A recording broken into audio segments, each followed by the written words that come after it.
네, 우리 오늘 찬양 들으신 것처럼 주님의 십자가의 보혈, 그 사랑 깊이 묵상하는 사순절 세 번째 주일로 오늘 그렇게 지킵니다.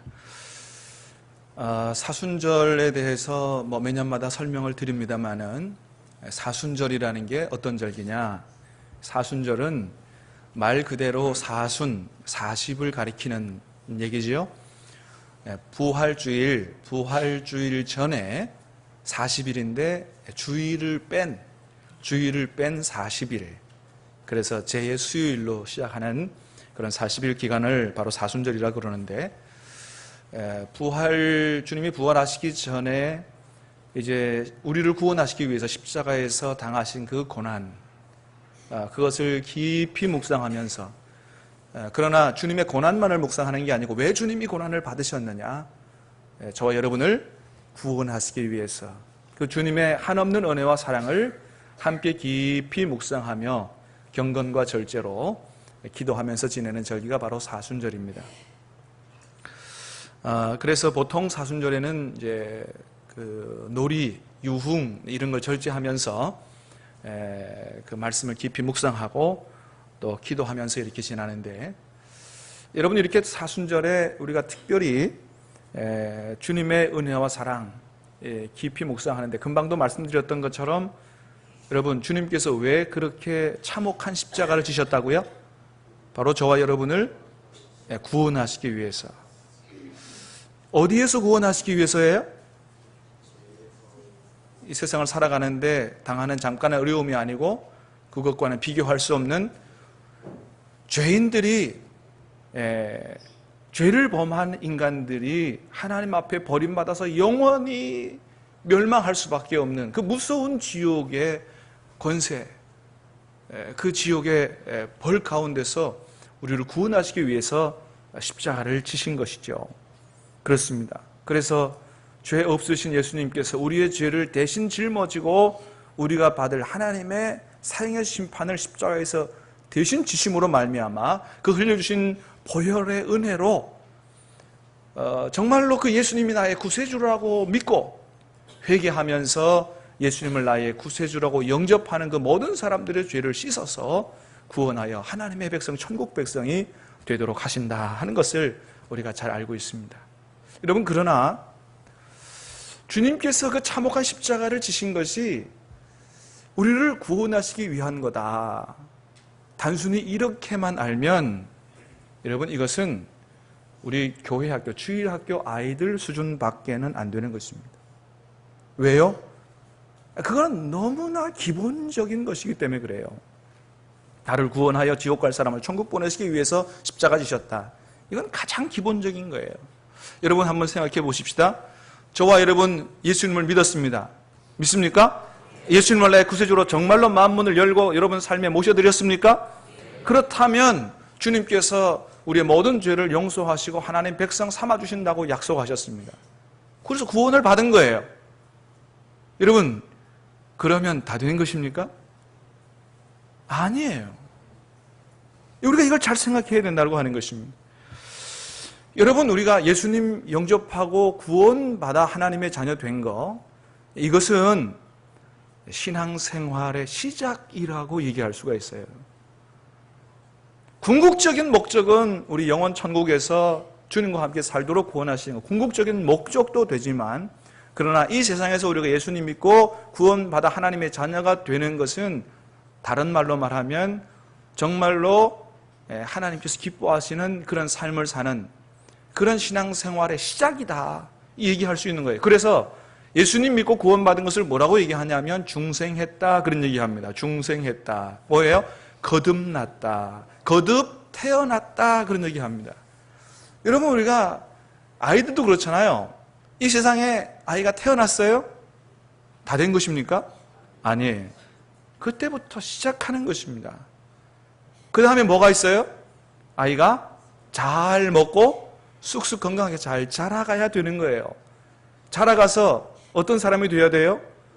정말로 뭐든지 바르게 생각하고 훌륭하게 살 수 있는 훌륭하고 성숙한 성인이 되어 가야 하는 것이죠.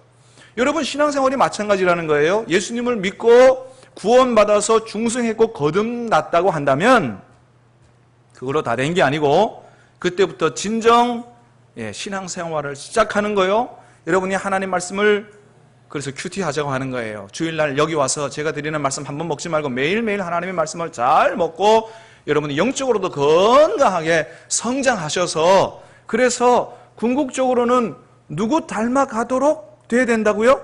예수 그리스도 우리 주님을 닮아가도록 되어야 한다는 거예요. 여러분 이것이 구원받은 우리가 잘 성장해서 예수님을 닮아가도록 하는 것, 이게 바로 하나님께서 저와 여러분을 구원하신 궁극적인 목적이라고 하는 사실을 여러분 우리가 꼭 기억을 해야 된다고 하는 거예요. 이게 성경이 우리에게 말씀을 해주고 있어요. 자, 로마서 8장 말씀을 한번 다시 같이 읽어보도록 하겠습니다. 시작. 하나님이 미리 아신 자들을 또한 그 아들의 형상을 본받게 하기 위하여 미리 정하셨으니 이는 그로 많은 형제 중에서 맏아들이 되게 하려 하심이니라. 아멘. 하나님이 미리 아신 자들을 또한 그 아들의 형상을 어떻게 하기 위해서요? 본받게 하기 위해서. 본받게 하기 위해서.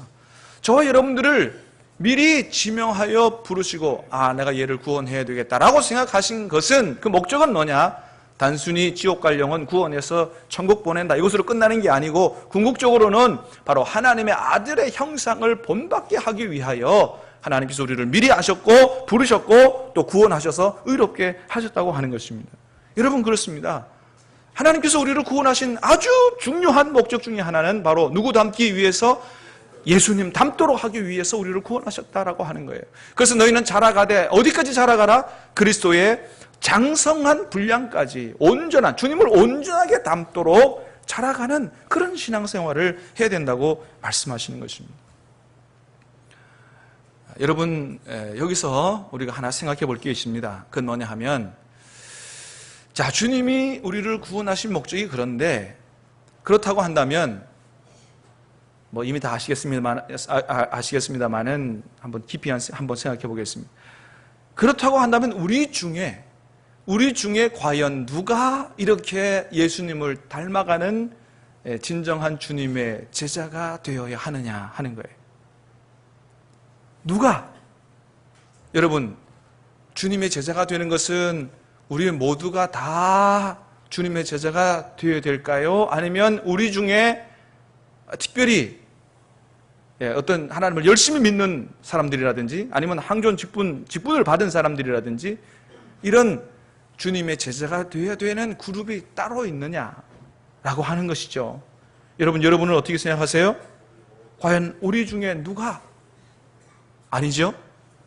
우리 모두가 예수님을 믿고 구원받은 우리 모두가 다 예수님의 제자가 되어야 한다고 하는 것입니다. 여러분 그렇습니다. 성경이 그것을 분명하게 말씀하고 있어요. 우리 사도행전 말씀을 한번 보겠습니다. 사도행전 시작. 그때의 제자가 더 많아졌는데 헬라파 유대인들이 자기들의 매일 구제에 빠짐으로 히브리파 사람을 원망하니 12제자가 모든 제자를 불러 이르되 우리가 하나님의 말씀을 제쳐놓고 접대를 일삼는 것이 마땅하지 아니하니. 여러분 초대교회 때 성령 받은 사람들이 가서 열심히 복음을 전도했어요. 예수님을 구세주로 받아들이는 사람들이 많았습니다. 그래서 어떻게 됐다고요? 1절에 보니까 그때에 뭐가요? 제자가 1절을 한번 보여주세요. 그때 제자가 더 많아졌다. 복음을 전한 결과로 제자가 많아졌다는 거예요. 그리고 나중에 좀 교회 안에 좀 시끄러운 문제가 생겼는데 구제하는 문제로 이 헬라파 유대인들이 조금 불이익이 된 것 같아요. 그래서 좀 교회에 어려움이 생겼다 그러는데 여러분 이 말씀의 정황을 보면 여기서 말하는 제자들이라고 하는 것은 교회 안에 어떤 일부의 그룹을 얘기하는 것이 아니고 뭐예요? 복음 전에서 예수님을 구세주로 영접한 구원받은 성도들이 많아졌다. 그리고 헬라파 성도들, 히브리파 성도들 전체를 얘기하는 것으로 그렇게 우리가 볼 수가 있습니다. 자, 우리 7절 말씀도 한번 보겠습니다. 아니요, 스크린에 있습니다. 시작. 하나님의 말씀이 점점 왕성하여 예루살렘에 있는 제자의 수가 더 심히 많아지고 됐습니다. 자, 하나님의 말씀이 점점 왕성해져서 전도를 열심히 했다는 거예요. 그래서 뭐가 많아졌다고요? 예루살렘에 있는 제자의 수가 더 심히 많아졌다. 저 제자의 수라고 하는 얘기는 결국 뭘 얘기하는 걸까요? 예수님을 믿고 구원받은 성도들이 많아졌다, 이런 얘기죠. 예. 자, 하나 더 보겠습니다. 사도행전 9장 1절이에요. 시작. 사울이 주의 제자들에 대하여 여전히 위협과 살기가 등등하여 대제사장에게 가서. 여러분, 우리가 이거 잘 아는 말씀이에요. 사도 바울 되기 전에 원래는 사울이라고 하는 청년이었는데 예수님 믿는 사람들을 막 잡아서 핍박하고 죽였습니다. 자, 그런데 그 말씀을 자세히 보니까 사울이 누구를 그렇게 했다 그랬어요? 단순히 예수님 믿는 사람들이다라고 얘기하지 않고 주님의 제자들이라고 했어요. 여러분, 저기서 얘기하는 게 좀 그냥 대충 안 믿는 사람들은 놔두고 열심히 믿는 사람들 그룹, 다른 부류 뭐 이런 것을 얘기하는 것일까요? 아니면 정말로 예수님을 구세주로 영접한 모든 사람들을 다 가리키는 말일까요? 예, 사울이라고 하는 청년이 예수님을 영접하고 이제 구원받은 예수 믿는 사람 전부를 가리지 않고 핍박했다라고 하는 것을 우리가 말씀의 흐름을 따라서 너무나 잘 알 수가 있습니다. 여러분, 그렇습니다. 성경은 구원받은 성도들과 예수님의 제자들을 따로 구분하지 않습니다. 다시 말하면 구원받아 하나님의 자녀가 된 사람들은 마땅히 뭐가 돼야 마땅하다는 거예요? 예수님의 제자가 되어야 마땅하다는 거예요. 물론 성경에서 오늘 본문에서 보는 것처럼 무리들과 제자들은 구분합니다. 자, 오늘 25절 말씀을 다시 보겠습니다. 25절 오늘 본문입니다. 시작. 수많은 무리가 함께 갈새 예수께서 돌이키사 이르시되. 자, 수많은 무리라고 되어 있어요. 예수님 주변에 많은 사람들이, 그걸 수많은 무리들이라고 했는데, 여러분 성경을 보면 무리들과 제자들을 구분하는데 이 무리들은 어떤 사람들이냐? 단순히 예수님 앞에 몰려든 사람들이에요. 물론 자기들 나름대로 여러 가지 목적이 있었을 거예요. 뭐 예수님이 무슨 말을 하나 좀 들어보기 위해서 온 사람도 있고, 또 자기의 문제가 있어서 이 문제 해결받으러 주님 앞에 나온 사람들도 있어요. 그러나 주님 앞에 나왔지만 아직은 이 사람들은 어떤 사람들이에요? 마음을 열고 예수님이 나의 구세주다라고 받아들이고 영접하지는 않은 사람들이죠.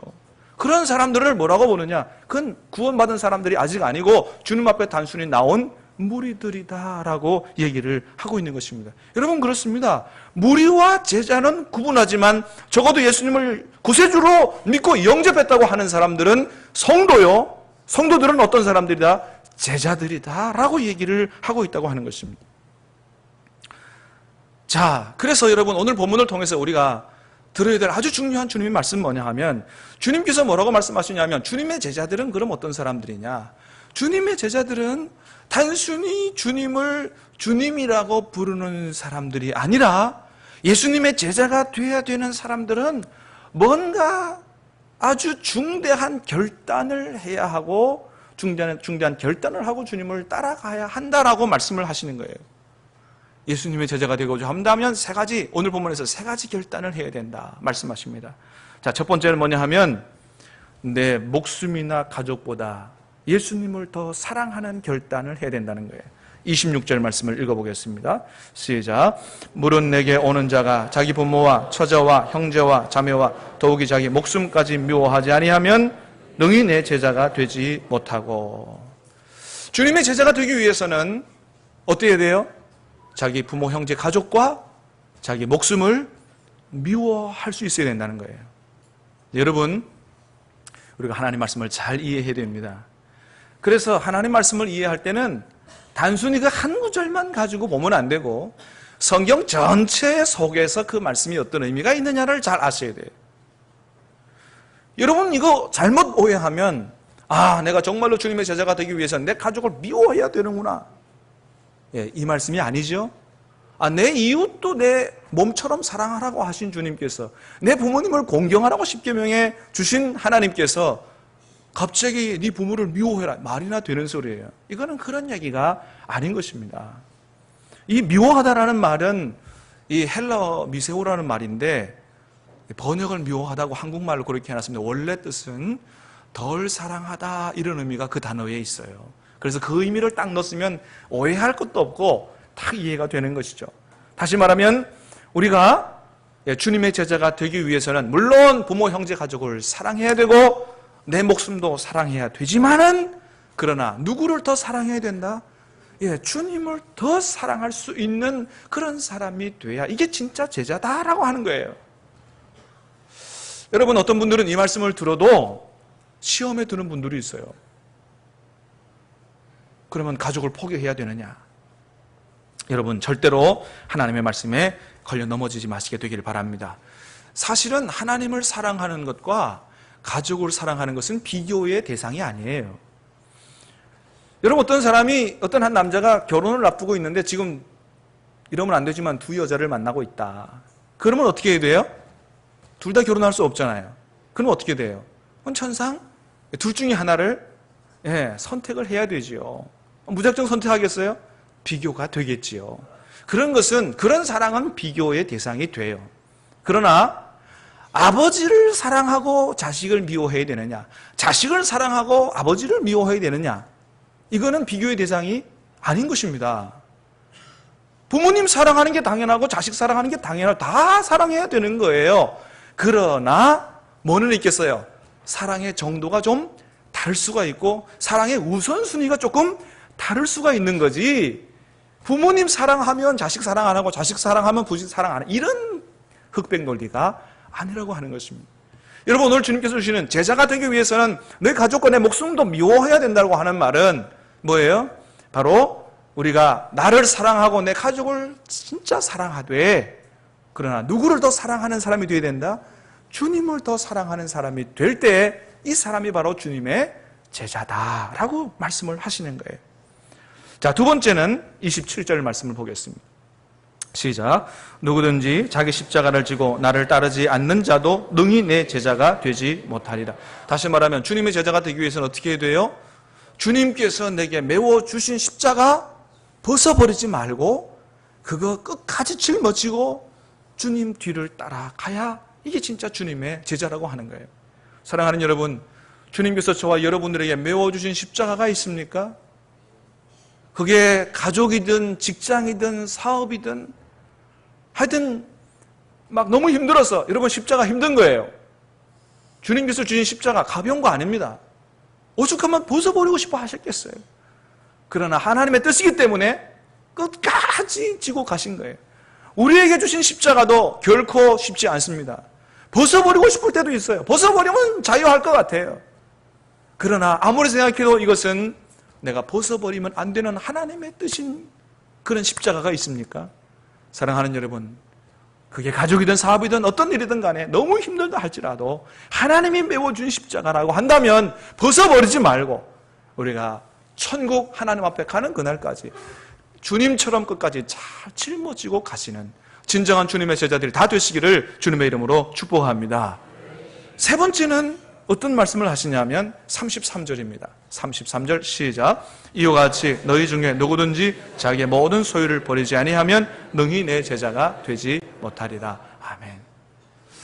주님의 제자가 되기 위해서는 너희가 가지고 있는 모든 소유를 다 버려야 한다라고 말씀하십니다. 그래서 말씀을 잘 이해하셔야 돼요. 여러분, 이 말씀 문자 그대로 지금 가지고 있는 적금을 다 찾아가지고 아파트 꼭대기에 올라가가지고 확 뿌려라, 이 말씀이 아니지요. 자, 말씀을 잘 이해하셔야 돼요. 그렇다고 해가지고 이단들처럼 지금 다 찾아가지고 뭐예요? 교회에다가 바쳐라, 이것도 아니지요. 하나님께서 우리에게 여러분 정말로 건강하고 풍성하게 잘 살도록 물질을 주시는 하나님이시잖아요. 왜 다 찾아가지고 갖고 오라 그래요? 그러니까 그게 아니다라고 하는 거예요. 이 버리다라고 하는 말은 원래 어떤 뜻이 있냐 하면 작별을 고하다, 이런 뜻이 있어요. 작별을 고하다. 예. 작별을 고하다. 다시 말하면 이 내가 가지고 있는 이 물질에 대해서 작별을 고해야 돼요. 작별을 고해야 돼요.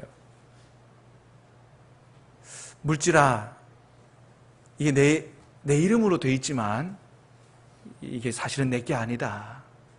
이 물질에 대한 소유주는 누구다? 하나님이다. 이런 고백을 할 수 있는 사람이 진짜 주님의 제자라고 하는 것입니다. 여러분, 그래서 정말 우리가 주님의 제자가 되기 위해서 여러분 가지고 있는 모든 재산 또는 모든 여러분의 소유물, 이 소유주가 누구인지를 주님 앞에서 확실하게 우리가 고백할 수 있어야 된다고 하는 거예요. 여러분, 성경에 보면 아주 좋은 예가 있습니다. 예수님께서 십자가를 지시러 예루살렘 성에 올라가시면서 예루살렘 성 가까이에 올리브산, 감람산이라고 있습니다. 가까이 오셨을 때 제자들에게 뭐라고 말씀하셨냐면, 얘들아, 저 산 건너편 가면 어떤 집에 아직 아무도 타보지 않은 나귀 새끼가 있다. 가서 그거 끌고 오너라. 누가 뭐라 그러면 주가 쓰시겠다 하라. 이렇게 얘기하라.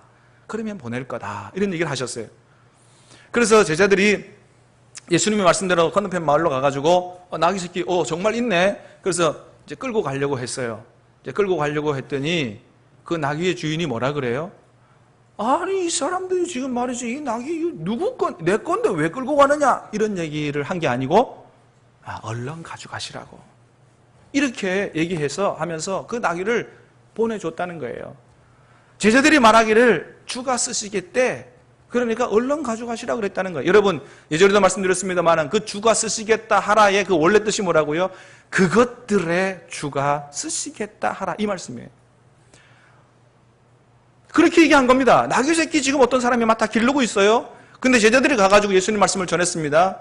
왜 가져갑니까? 할 때 뭐라고 그랬다고요? 이것들의 주가 쓰시겠다. 이것들의 주인이 쓰시겠다고 하라 했을 때 나귀를 키워온 주인께서 오케이, 맞아.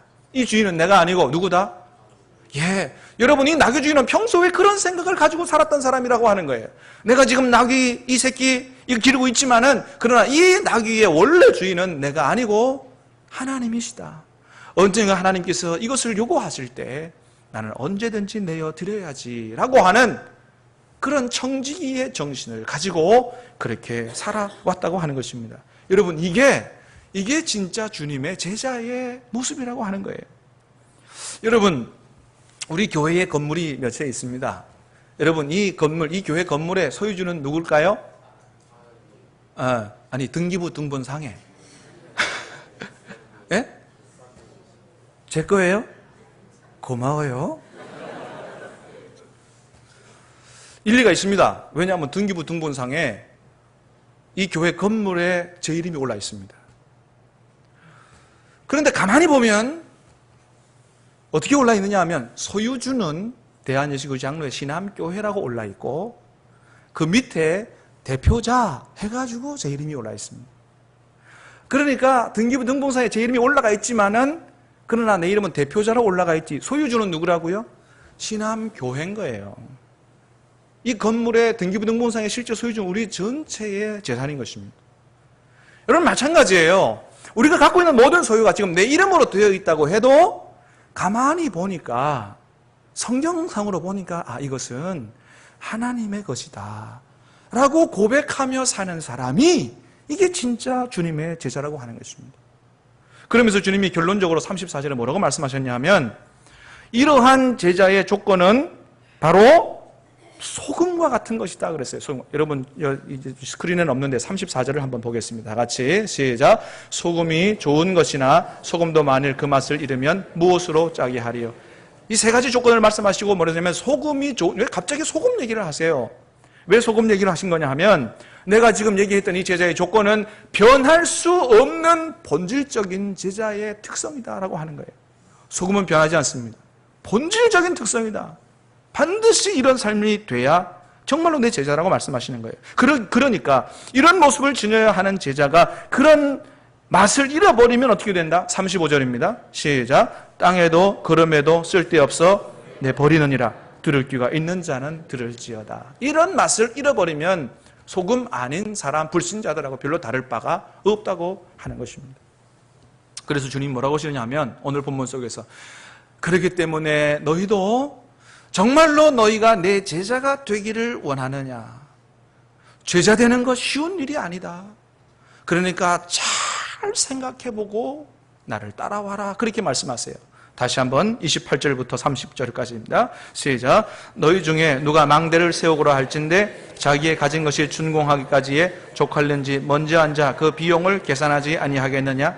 그렇게 아니하여 그 기초만 쌓고 능히 이루지 못하면 보는 자가 다 비웃어 이르되 이 사람이 공사를 시작하고 능히 이루지 못하였도다 하리라. 아멘. 계산해보라는 거예요. 계산해봐라. 정말로 진짜 주님의 제자가 될 수 있겠느냐? 예수 제대로 믿는 게 쉽지 않다. 잘 생각해보고 따라오라고 하는 것입니다. 여러분 어떻습니까? 오늘 주님은 저와 여러분에게 말씀하십니다. 정말로 주님 앞에 몰려든 무리로 끝날 거냐? 아니면 정말로 주님의 제자가 될 것이냐? 주님이 우리에게 말씀하십니다. 여러분 어떻게 하시겠습니까? 이래도 주님을 따라가 주님의 제자가 되시려고 하십니까? 아멘 하는 분들이 많지 않은 것 같아요. 갑자기 여러분 얼굴에 보니까 들어올 때는 환한 얼굴 들어왔는데 말씀을 듣고 보니까 얼굴에 수심이 가득하신 거예요. 될 수도 없고 안 될 수도 없고. 사랑하는 여러분, 그러나 그렇다고 해서 나의 제자가 되라고 하는 이 주님의 초청을 절대로 거절하지 마시게 되기를 바랍니다. 여러분, 거절한다면, 내가 이 주님의 초청을 거절한다면 내가 성도 되기를 거절하는 것과 똑같은 거예요. 왜? 성도는 제자가 되어야 되는 사람이기 때문에 그런 것입니다. 그러므로 여러분, 우리가 좀 힘들고 어렵더라고 할지라도 주님의 제자가 되기를 소원하고 결단하고 기도하면서 주님을 따라간다고 한다면 우리의 주인 되신 주님께서 우리의 삶을 선히 인도해 주실 것이고 어떤 어려운 가운데서도 승리하게 하실 것이고 반드시 저와 여러분에게 천국을, 영생을 선물로 주실 줄로 믿습니다. 그래요. 주님께서 이렇게 도와주실 거기 때문에 우리는 다 주님의 온전한 제자들이 될 수가 있다고 하는 거예요. 이유는 뭐냐? 첫 번째, 주님께서 우리에게 좋은 제자가 되라고 제자 훈련 프로그램을 주셨습니다. 여러분 아시기 바랍니다. 제자는 태어나는 게 아니고 훈련을 통해서 만들어지는 게 주님의 제자입니다. 여러분, 그래서 주님도 12명을 뽑아서 제자 훈련을 시키셨습니다. 여러분, 왜 우리가 주님의 온전한 제자가 안 되느냐? 첫 번째는 이제까지 주님의 온전한 제자가 되는 것이 나와 별로 관계가 없다, 이렇게 생각했어요. 그러니까 두 번째는 제자 훈련을 받으려고 하지 않았기 때문에 그래요. 근데 예수님은 12제자 부르시고 3년간 훈련시키셨습니다. 그것도 일주일에 한 번이 아니고 일주일 내내 먹고 자고 하시면서 예수님은 3년간 아주 강력한 제자 훈련을 시키셨어요. 그래서 제자 만드신 것입니다. 여러분, 그런데 우리는 어때요? 그저 일주일에 한 번, 그저 2년 코스로. 그러니까 주님께서 실제로 하신 제자 훈련과는 차이가 많이 나는 거죠. 그런데도 불구하고 이것도 잘 안 하려고 하니까 우리가 어떻게 주님의 온전한 제자가 될 수가 있겠느냐 하는 것이죠. 여러분, 주님께서 말씀하셨어요.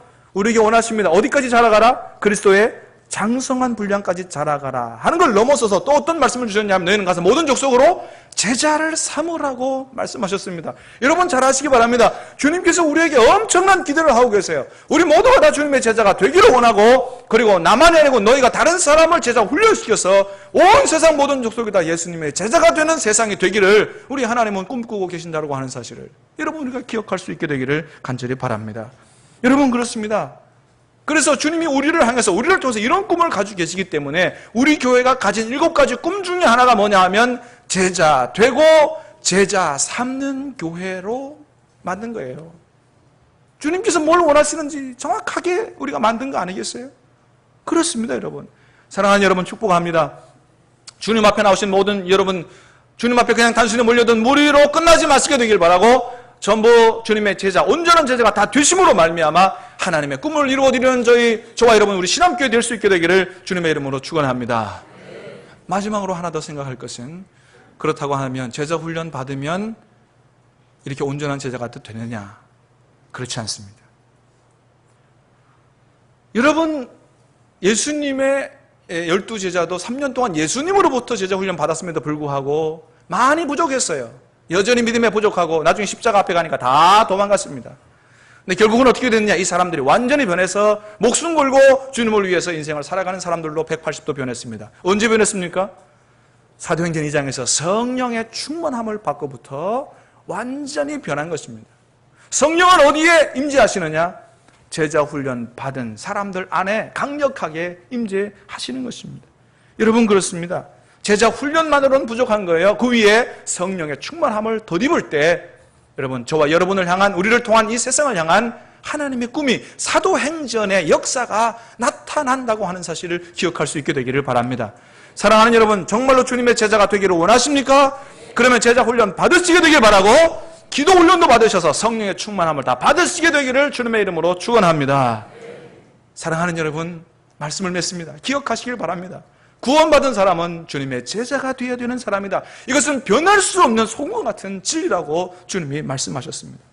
그러므로 이제 우리는 그저 교회에 다니는 그런 신앙생활을 청산하고 주님의 온전한 제자들이 되기를 소원하고 훈련받고 그렇게 자락함으로 말미암아 우리를 통한 하나님의 뜻이 이루어지고 우리를 통해서 이 지역에 또 세상 열방의 모든 사람들이 주님의 제자가 되는 그 하나님의 꿈이 이루어질 수 있게 되기를 우리 주님의 이름으로 축원합니다. 우리가 소원하고 기도하면 우리 안에 착한 일을 시작하신 주님께서 이 모든 일들을 친히 이루어 가실 줄로 믿습니다. 아멘. 우리 같이 찬양하고 기도하겠습니다. 가서 제자 삼으라.